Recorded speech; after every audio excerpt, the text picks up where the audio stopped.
বোমা বিস্ফোরণে এক কিশোরের মৃত্যু, 2 কিশোর জখম। গতকাল চাষের জমি থেকে এক মহিলার মৃতদেহ উদ্ধার। আর এই 2 ঘটনার তদন্ত চেয়ে পান্ডুয়া থানার সামনে অবস্থান বিজেপি। গত 6ই মে বল ভেবে খেলতে গিয়ে বিস্ফোরণ ঘটে পান্ডুয়ায়। সেখানেই এক কিশোরের মৃত্যু হয়। 2 কিশোর চিকিৎসাধীন হাসপাতালে। আর এই ঘটনার প্রতিবাদেই থানার সামনে বিক্ষোভ হুগলির বিজেপি প্রার্থী লকেট চট্টোপাধ্যায়ের।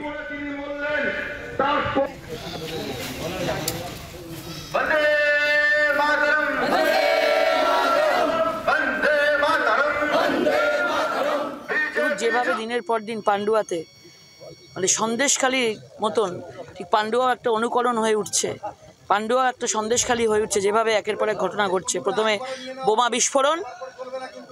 বিস্ফোরণ এবং তারপরে এত বড় কালকে একটা মহিলার মৃতদেহ ডেড বডি পাওয়া, পুরো ব্যাপারগুলোই অত্যন্ত সন্দেহজনক এবং সেগুলোকে অন্যদিকে ঘুরিয়ে দেওয়ার চেষ্টা চলছে।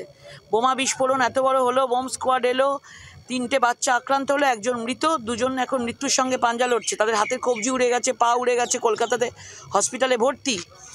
এবং সেটাকে একটা পরিবারের নাম করে চালিয়ে দেওয়া হলো। বাবার কাছ থেকে জোর করে বয়ান নিয়ে, বাবা নিজে স্বীকার করেছে, জোর করে তাদের কাছ থেকে বয়ান নিয়ে একজন মহিলাকে অ্যারেস্ট করে সেটাকে পরিবারের নাম দিয়ে এত বড় ঘটনাকে পুরো ঘুরিয়ে দেওয়া হচ্ছে। বাংলার আওয়াজ, বাঙালির আবেগ, জি 24 ঘন্টা।